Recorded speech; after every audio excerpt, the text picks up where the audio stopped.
Hey now! What is up, everybody?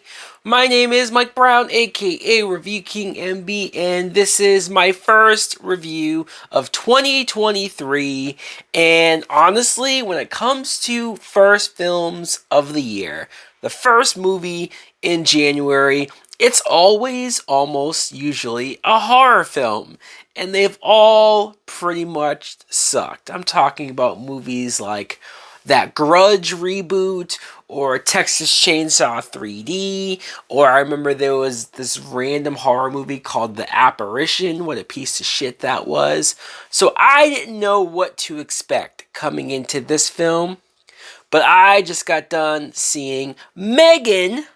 M3GAN is a 2023 film that was directed by Gerard Johnstone, and this movie's wild. It is. If you see the trailer, then you already know that the perfect way to describe this plot is probably Child's Play meets The Orphan.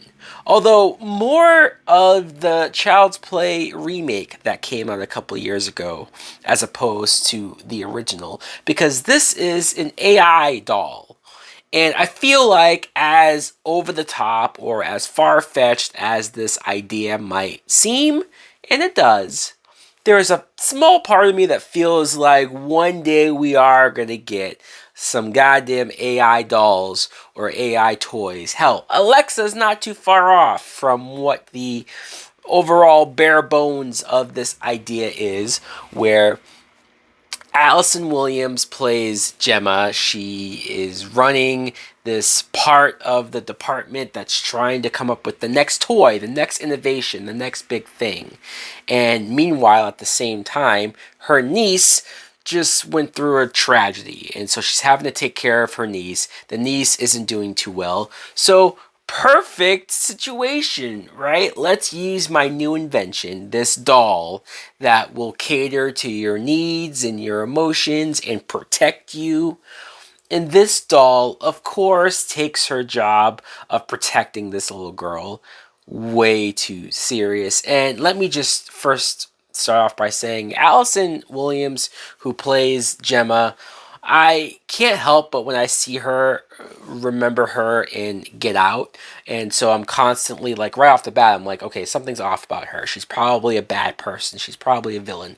And then there's parts in the movie where she probably wasn't as sad or as emotional as I thought she should have been, but that became an actual plot point to why her character seemed so disconnected emotionally and why she was more all about her work. So I said, okay, well, at least that's done on purpose. I thought the actress was fine for that role.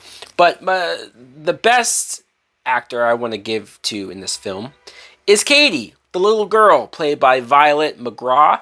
Now, I remember seeing this actress in that House on Haunted Hill TV show on Netflix, that really effed up show, and I've seen this girl in a bunch of horror projects, so clearly horror. Her parents must really like those horror paychecks. And I think this little girl did a great job of not only just having to go through what she went through at the beginning, but she wasn't this overly emotional, overly annoying kid, which is where I thought they were going to go with her. Of course, eventually you do get moments of her lashing out, but she was likable first. And I think that was important for us to like this kid, care about this kid. So when stuff starts to happen around her, like when she gets bullied by this random big ass 13 or whatever year old boy, I don't mind that the doll take some action to take care of it, or the neighbors being annoying, or the dog, or whatever the case is. M3GAN is something that I was glued every time she showed up on screen. Between the way that she looked, it was very cute but creepy at the same time. The way that she was so nice to Katie, but then have this weird twinge to her responses, especially when she's talking to adults and anybody else about Katie. It just, you could tell there was something a little sinister, a little more to it. And I think the effects, I mean, I'm sure it was partially CGI, but most of it was probably a stunt kid or whatever the hell they did to make the doll move and work and do what it does. There's one scene where the doll chases after a character and it's almost hunched forward on all four legs like an animal. Kind of creepy. And also, though, with that creep factor, it had plenty of humor. This movie did not take itself too serious. This movie knew that it either had the silly stuff just ingrained there, or they just made sure to enjoy that humor that can just come out of a situation like this. I found myself laughing out loud quite a few times, so that was appreciated.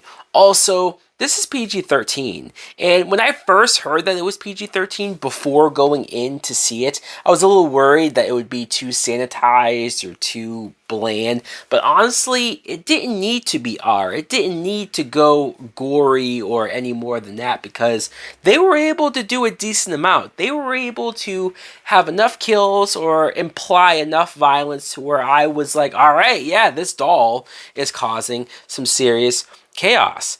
And there's just something about this doll in the brief moments of it dancing and it singing and it doing things that I should find endearing and sweet. But no, it's actually creepy and funny and silly all at the same time. Honestly, I'm going to give this movie the perfect date movie. This is like the perfect film to bring a date to in theaters.